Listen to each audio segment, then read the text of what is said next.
Today on the Canipa show, Dungeonland. Dungeonland. Dungeonland. Dungeonland. Dungeonland. Paradox Interactive. Paradox Interactive. Have you ever felt the desire to rule over others? To throw obstacles in their path? To control an army of minions to do your bidding and destroy your enemies? Yeah! Well, then you're a dangerous psychopath and you should probably seek help. You should also pick up Dungeonland whilst you're at it, since this sort of murder, humiliation and domination seems right up your alley. Or maybe you're a hero! Maybe you want to overthrow the corrupt system. Maybe you want to defeat the evil Dungeon Master. Yeah! Well then, you can come too, I suppose. Actually, you know what? We're all here now. Let's make a review about it. So step up to the stage, Dungeonland, and let's see if you amaze me.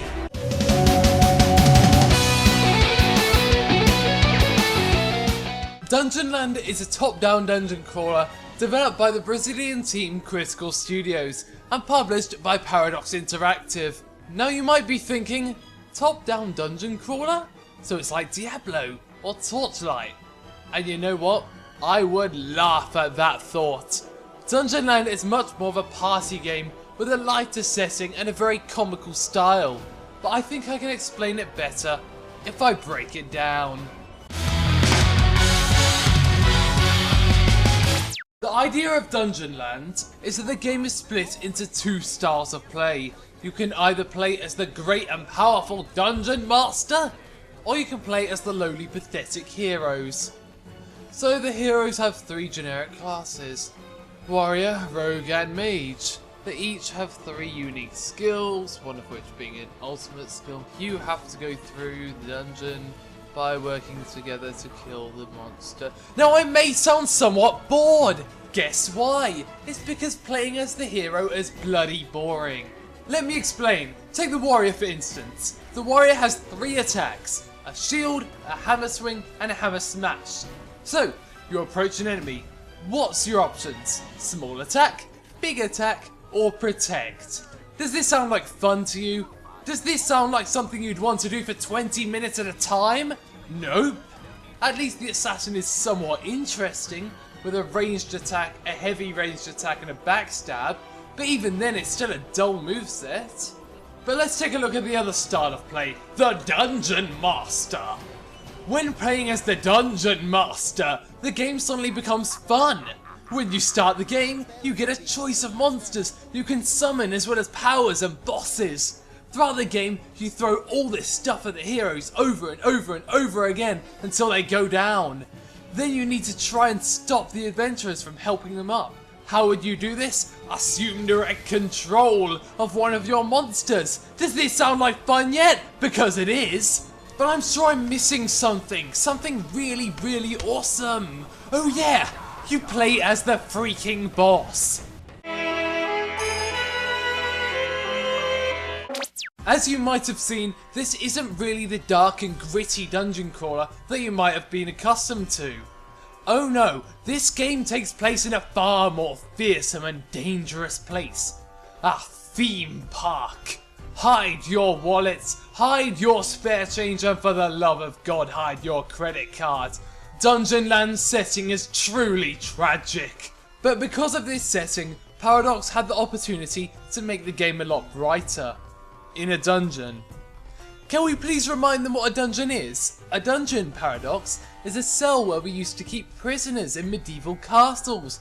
They were usually underground and had very little light.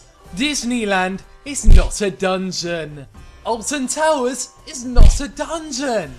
Six Flags is also not a dungeon. You know what is a dungeon?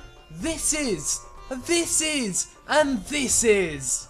Regardless, Dungeonland goes for a very cartoony style, which gives them a lot of freedom with the art design, and shows it's a party game rather than your typical dungeon crawler.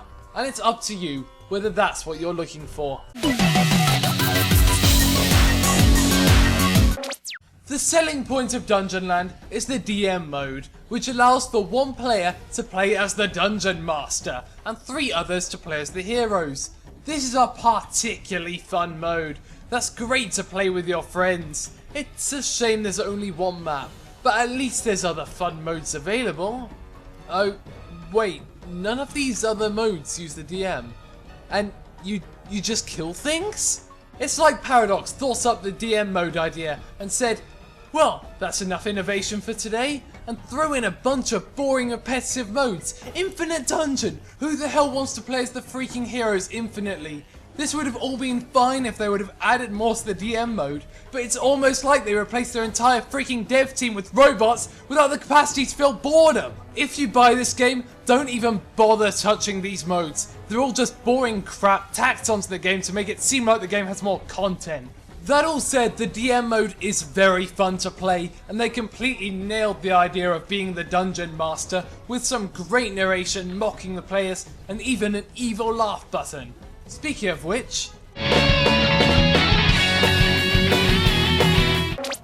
music in Dungeonland is like the game itself, a parody of the fantasy RPG.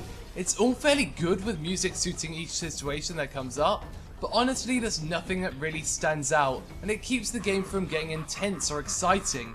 However, on the flip side, the voice acting and sound effects are brilliant. The Dungeon Master and the Minion both have really great voices, which really adds to the style of the game.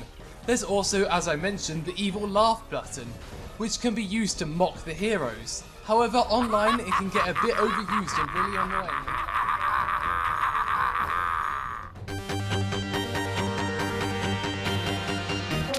Canipa's top tips.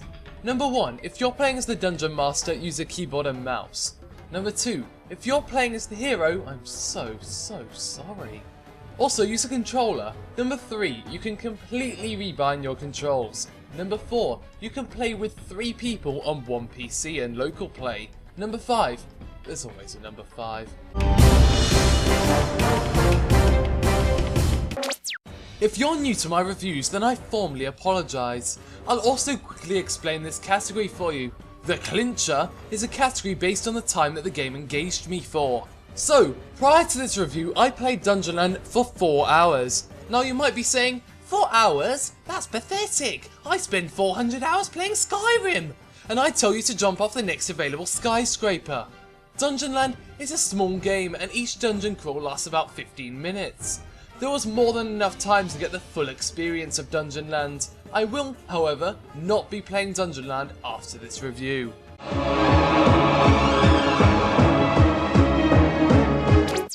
Let's break it down. I will give a score based on each category, excluding the Clincher of course, and then give a final score. That final score will not be an average of all these categories because that's a stupid way to review. So for the gameplay, I decided to give the game 2 scores. For the heroes, I gave a 5, but for the Dungeon Master, I gave it a 10. They put such little effort into the characters that 3/4 of the players will be playing and just made them basic, uninspired and dull to play. When it comes down to the graphic style, I gave it an 8.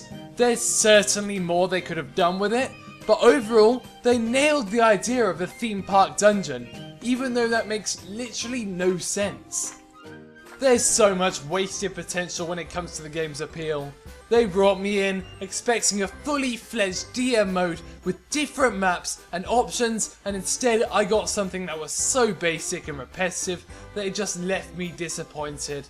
Because of the disrespect for their own innovative idea and the lack of any interesting components in the other game modes, I gave Dungeonland's appeal a 3.5 out of 10. For the sound, I decided to give it... The game plays well, has completely rebindable controls, and reminds you that it is best played with the gamepad. Also local play, something so rare on PC games nowadays. 10 out of 10. I have no gripes with the controls at all. So it seems that all that is left is the final score. Dungeonland frankly was a disappointment.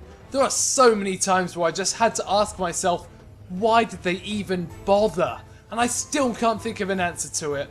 The apparel store, their DLC, the extra game modes, it's all just wasted development time that could have been used to improve DM mode, the only innovative and fun part of this game. With all this in mind, I gave Dungeonland a 5 out of 10. Dungeonland is available on Steam for $10 US, 10 Australian dollars, £8 and 10 euros. It is currently only available for the PC, with console ports being a possibility in the future. You have been watching the Canipa Show. A special thank you to both Caspersaurus and Longarm Show for chiming in at the start there. Find them at their channels by using the links in the description below. And I'd like to say a special big thank you to everyone who subscribed to me. The Canipa Show is now on 50 subscribers. So, follow me on Twitter over at twitter.com/canipa09 and subscribe to my channel for more content. See you later guys, I'm signing out.